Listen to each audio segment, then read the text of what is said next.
Assalamualaikum warahmatullahi wabarakatuh. Puji dan syukur hanya milik Allah. Salawat dan salam mari kita sanjungkan ke hari Nabi besar Muhammad SAW. Alhamdulillah dalam pertemuan kali ini sebagaimana presentasi yang berkaitan dengan tugas yaitu dari mata kuliah pengantar teknologi informasi. Harapan kita mudah-mudahan berjalan lancar. Suratul Fatihah. A'udzubillahi minasyaitonir rajim. Ya, presentasi tentang perangkat lunak yang produktif ya. Perangkat lunak produktivitas itu sebenarnya adalah sebuah kategori program aplikasi yang sangat membantu sekali untuk pengguna agar bisa menghasilkan sesuatu ya, seperti dokumen, database, grafik, kemudian spreadsheet dan presentasi. Karena kita mau tidak mau juga kalau kita pakai alat-alat yang perangkat-perangkat lunak produktivitas ini sangat memudahkan beberapa siswa dalam proses pembelajaran. Juga perangkat lunak produktivitas ini sangat meningkatkan efisiensi kita dalam memfasilitasi tugas-tugas orang ya. Namun juga memang terkadang dapat diperluas juga sehingga mencakup semua jenis aplikasi yang digunakan untuk membantu atau melakukan pekerjaan yang termasuk program kolaborasi dan komunikasi. Nah, ini adalah salah satu contoh gambar seperti Microsoft Office, LibreOffice, Google Workspace, dan lain sebagainya. Memang sangat efektif sekali untuk proses pembelajaran ya, menggunakan beberapa perangkat lunak yang produktivitas yang digunakan dan di setiap organisasi, perkumpulan, bahkan di sebuah pendidikan. Oke, lalu untuk apa sih perangkat lunak produktivitas itu digunakan? Yang pertama mungkin eh, yang perlu ditekankan bahwa kalau kita sebagai siswa ini sangat penting sekali untuk proses pembelajaran. Kalaupun sebagai karyawan ini sangat eh, produktif sekali untuk penggunaan bisnis ya. Makanya penilaian terhadap efisiensi seseorang pelajar atau kelompok itu sangat mempermudah ya, apalagi di sebuah institusi pendidikan. Seperti misalnya contoh ya, perangkat lunak grafis dan aplikasi spreadsheet. Demikian juga sistem manajemen yang berbasis data. Ya, ini sangat sangat menyederhanakan sekali dalam menyimpan beberapa tugas yang ada. Kemudian juga pengerjaan data sekaligus memperluas kemampuan untuk bisa menganalisis data. Perangkat lunak produktivitas ini kebanyakan tersedia di perangkat seluler. Sekarang sudah sangat mudah sekali, ya. Apalagi kalau kita melihat di perkembangan zaman teknologi pada saat sekarang ini. Seperti misalnya ya, untuk untuk di proses pembelajaran seperti apa? Misalnya ya seperti kita menerangkan eh, materi-materi yang bermuatan tentang analisis, ya, sangat penting sekali dan mempermudah.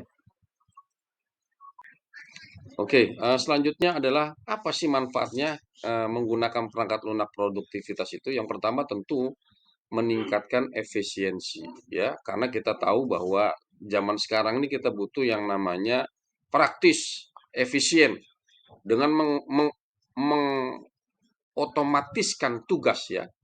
Jadi secara tidak langsung tugas kita ya itu sangat mempermudah, apalagi kita pakai template ya.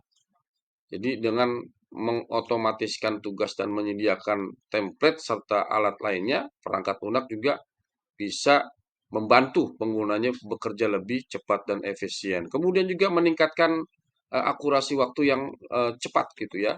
Fitur otomatis dapat membantu mengurangi kesalahan dalam entry data dan tugas lainnya. Kemudian juga fleksibilitasnya yang sangat besar. Perangkat lunak produktivitas juga seringkali menyediakan berbagai cara untuk melihat dan memanipulasi data, sehingga memudahkan Anda menemukan informasi yang Anda perlukan dan menyesuaikan dengan kebutuhan spesifik yang kita pelajari. Kemudian juga kolaborasi dengan meningkatkan dan memudahkan ya dokumen dalam mengerjakan, ya, sesama teman, sesama rekan kerja, sehingga dapat meningkatkan komunikasi dan kolaborasi yang efisien. Nah, di sini ada beberapa contoh alat produktivitas seperti ya, kalau kita lihat ya, ini contoh-contoh alat perangkat lunak yang sangat produktif seperti Microsoft Office, Google Workspace, Apache OpenOffice, kemudian Apple iWork. Ya, ini salah satu contoh aplikasi yang sangat mempermudah ya dalam proses baik kita bekerja, baik kita proses pembelajaran, sangat efisien sekali ya. Nah, tentunya juga setiap aplikasi yang kita gunakan ya, itu pasti juga ada sisi kekurangan dan kelebihan. Ya, seperti kita dalam proses bagaimana menggunakan perangkat lunak yang apa namanya yang sangat produktif ini juga ada sisi eh, apa namanya kekurangannya. Seperti misalnya kita ketergantungan yang pertama ada ketergantungan kita kepada teknologi. Jadi kita mengandalkan software produktivitas ya dapat menyulitkan pekerjaan jika ada masalah teknis ya misalnya ya itu tadi misalnya akses-akses untuk ke komputer karena kita tumpuannya ke situ kemudian juga masalah dukungan teknologi ya misalnya bisa jadi sinyal ini bermasalah juga ya kemudian juga sangat kompleks ya sangat kompleks sekali terutama berkaitan dengan mengimbangi peningkatan efisiensi di dalam menggunakan perangkat lunak produktivitas.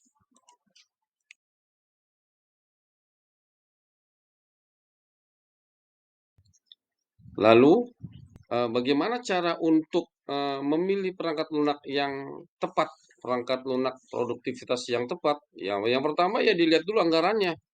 Kalau anggarannya semakin bagus ya alat-alat softwarenya juga bagus, ya. Kemudian juga ketika perangkat lunaknya bagus, softwarenya bagus juga keahlian kita juga harus bisa mumpuni. Jangan kita punya apa namanya softwarenya bagus tapi kita nggak bisa menggunakan ya. Jadi cara untuk eh, menggunakan perangkat lunak atau software yang tepat itu pertama ya kita lihat anggarannya dulu. Kalau anggarannya itu semakin tinggi ya semakin tinggi juga keahlian kita. Jadi dilihat juga kebutuhan kita ya. Kemudian juga dilihat antara pekerjaan kita sebagai seorang guru misalnya, kompleksitas kita di dalam mempergunakan perangkat-perangkat lunak itu apa bisa atau tidak. Jadi apa namanya eh, kom kompatibel atau tidak ya kita menggunakan itu. Jadi dipastikan juga perangkat lunaknya ini produktif atau tidak kalau kita pilih begitu kan. Jadi kembali lagi bahwa untuk memilih perangkat atau software yang tepat untuk kita pertama sesuaikan anggaran, kemudian sesuaikan dengan kalian kita, kemudian juga kompatibel nggak dengan apa yang kita akan sampaikan, gitu ya. Oke, harapan saya sih mudah-mudahan dari apa presentasi yang singkat ini, mudah-mudahan ya, mudah-mudahan apa yang saya paparkan, apa yang saya presentasikan ini bisa juga memberikan masukan, juga bisa memberikan wawasan bahwa pada dasarnya dalam proses kita belajar untuk mengetahui efisien atau tidak dalam menggunakan perangkat lunak atau software yang sangat produktif ini. Jadi maksud produktif itu artinya efisien ya. Jadi harapan saya sih mudah-mudahan bisa dimanfaatkan dengan baik. Saya kira itu saja yang bisa saya sampaikan. Sekali lagi saya mohon maaf atas segala kekurangan. Wal afu minkum wallahul muwaffiq ila aqwamit thoriq wal afu minkum. Assalamualaikum warahmatullahi taala wabarakatuh.